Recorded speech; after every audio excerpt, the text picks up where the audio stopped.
नमस्कार दोस्तों, आप सभी का स्वागत है हमारे चैनल स्टोरी वर्ल्ड हिंदी पर, जहां हम आपके लिए लाते हैं सच्ची और दिलचस्प कहानियां।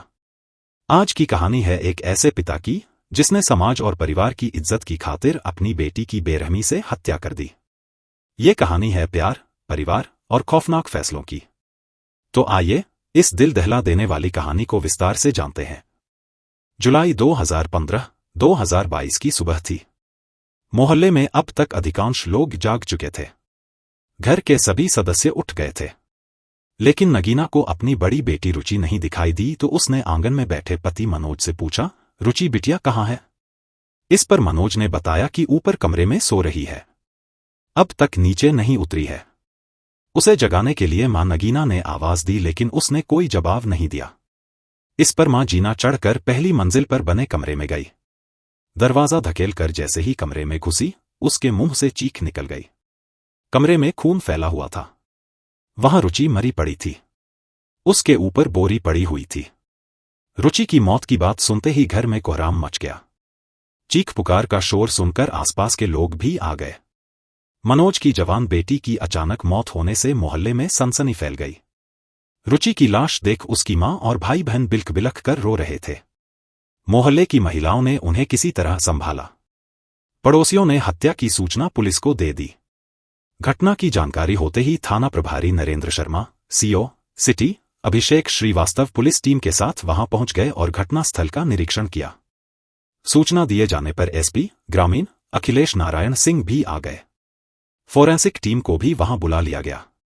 पूछताछ में पिता मनोज राठौर ने बताया कि रुचि ने अपने हाथ की नस काटकर आत्महत्या कर ली है।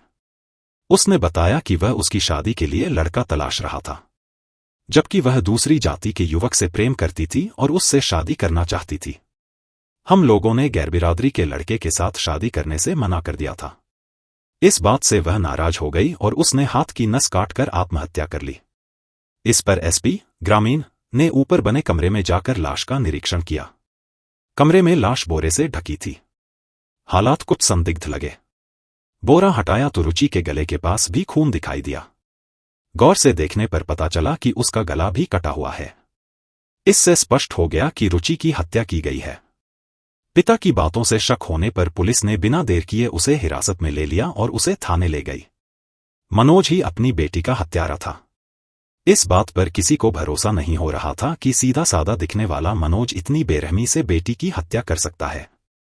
पड़ोसियों के साथ ही रिश्तेदार भी उसे कोस रहे थे। इस बीच फोरेंसिक टीम ने मौके से सबूत जुटाए। पुलिस ने मौके की कार्रवाई निपटाने के बाद शव को पोस्टमार्टम के लिए मोर्चरी भिजवा दिया। पुलिस ने थाने पर ले जाकर मनोज से पूछताछ की। कुछ देर तो वह रुचि द्वारा अपने हाथ की नस काटकर आत्महत्या की बात पर टिका रहा, लेकिन पुलिस की सख्ती पर उसने बेटी की हत्या का जुर्म कबूल कर लिया। अपनी बेटी की हत्या का उसे कोई पछतावा नहीं था। बेटी के कत्ल के पीछे जो कहानी निकली वह इस प्रकार थी।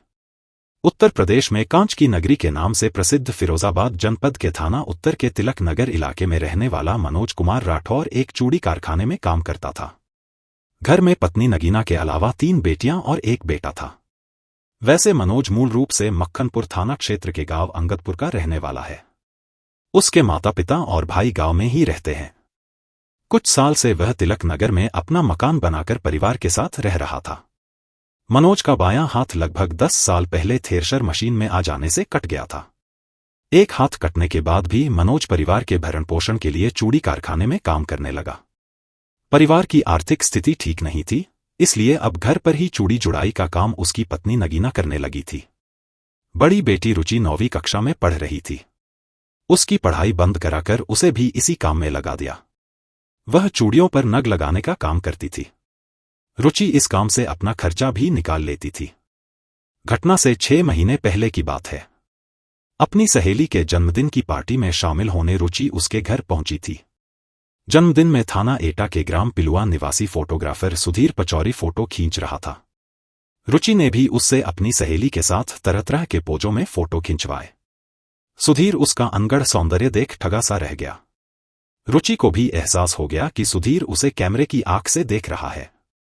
जवानी की दहलीज पर पहुंची रुचि का दिल तेजी से धड़कने लगा था। इसी बीच फोटोग्राफर सुधीर और रुचि के बीच परिचय हो गया। घर आते समय रुचि ने सुधीर को अपना मोबाइल नंबर देने के साथ ही उसका नंबर भी ले लिया। रुचि सोशल मीडिया पर भी थी। वे दोनों फेसबुक पर एक दूसरे से जुड़कर बात करने लगे। सुधीर रहने वाला तो एटा क्षेत्र का था, लेकिन काम के संबंध में वह फिरोजाबाद में कमरा लेकर रहने लगा था। सोशल मीडिया के जरिए रुचि और सुधीर की दोस्ती कब प्यार में बदल गई, इसका दोनों को ही पता नहीं चला। इस बीच रुचि और सुधीर आपस में मिल भी लेते थे और अपने दिल का हाल भी एक दूसरे को बता देते थे। धीरे धीरे दोनों का प्यार परवान चढ़ने लगा, यहां तक कि दोनों ने शादी करने का फैसला तक ले लिया। अब दोनों चोरी छिपे अक्सर मिलने लगे थे। जब भी रुचि और सुधीर अकेले में मिलते, दोनों भविष्य के सपने संजोते। एक दिन रुचि ने सुधीर का हाथ अपने हाथ में लेते हुए कहा, सुधीर, तुम मुझे कितना प्यार करते हो? इस पर सुधीर ने कहा, यह भी कोई पूछने की बात है। प्यार का कोई पैमाना तो होता नहीं है जिससे मैं बता सकूं। लेकिन तुम यह सब क्यों पूछ रही हो? रुचि राठौर समाज की थी जबकि सुधीर ब्राह्मण समाज से था। रुचि ने कहा, सुधीर, समाज से डर कर तुम मुझे भूल तो न जाओगे? रुचि ने सुधीर से साफ साफ कह दिया कि वह जात पात में विश्वास नहीं करती है, शादी करेगी तो उसी से, अन्यथा अपनी जान दे देगी। इस पर सुधीर ने उसके होंठों पर हाथ रख उसे चुप कराते हुए कहा, दो सच्चे प्रेमियों को मिलने से दुनिया की कोई ताकत नहीं रोक सकती। मैं तुमसे सच्चा प्यार करता हूं और तुम्हारे ही साथ शादी करूंगा। हालांकि दोनों की जाति, बिरादरी अलग अलग थी, इसके बावजूद उन्होंने शादी करने का फैसला कर लिया था। प्रेमी युगल अपने भविष्य के सुखद सपने संजोते हैं, दिल कुछ और चाहता है और किस्मत कुछ और। रुचि और सुधीर भी सपने संजोने लगे। बेटी किसी लड़के के साथ प्यार की पींगे बढ़ा रही है, इसकी जानकारी रुचि के घर वालों को नहीं थी। बल्कि इन सब बातों से बेखबर मनोज को जवान होती बेटी रुचि की शादी की चिंता सता रही थी। वह उसके लिए लड़का देखने लगा। उसने दिल्ली में एक लड़का देखा था। उसके परिवार से बात चल रही थी। इसकी भनक जैसे ही रुचि को लगी तो उसने पिता से कहा, एक लड़का जो फोटोग्राफर है और अच्छा कमाता है, वह अपनी जाति का है, उससे मेरी शादी करा दो। तब मनोज ने पत्नी नगीना से बात की। इस पर सभी लोग सुधीर से रुचि की शादी कराने को तैयार हो गए। निर्णय लिया कि शादी से पहले लड़का परिवार के अन्य सदस्यों को भी दिखा दिया जाए। करीब 2 महीने पहले मनोज और नगीना सुधीर को साथ लेकर परिवार के अन्य सदस्यों को दिखाने के लिए गांव अंगतपुर पहुंचे। यहां सभी को लड़का पसंद आ गया। बातचीत के दौरान सुधीर की अन्य जगह रिश्तेदारियों के संबंध में पूछने पर वह सही से बता नहीं सका। इस दौरान पता चला कि सुधीर उनकी जाति का नहीं है, जबकि मनोज बेटी की शादी सजातीय लड़के से करना चाहता था, क्योंकि अभी रुचि से छोटी 2 बेटियां और थीं। युवक के गैरबिरादरी का होने से रुचि के घर वाले इस शादी के लिए राजी नहीं हुए। रुचि ने पिता से सुधीर की जाति छिपाई थी।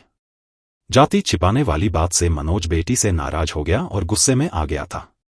फिर भी उसने पहले बेटी को समझाने की कोशिश की, यहां तक कि उसका दिल्ली में रिश्ता भी तय कर दिया। इस बात से रुचि चिढ़ गई।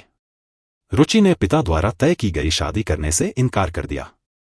रुचि पिता की इच्छा के खिलाफ अपने प्रेमी से मिलती और उसके साथ घूमने जाती रही।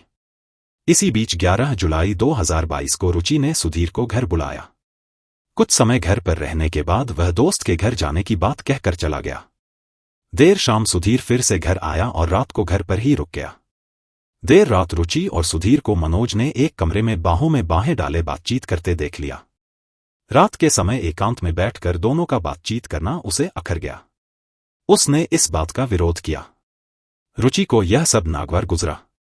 वह जिद पर अड़ गई।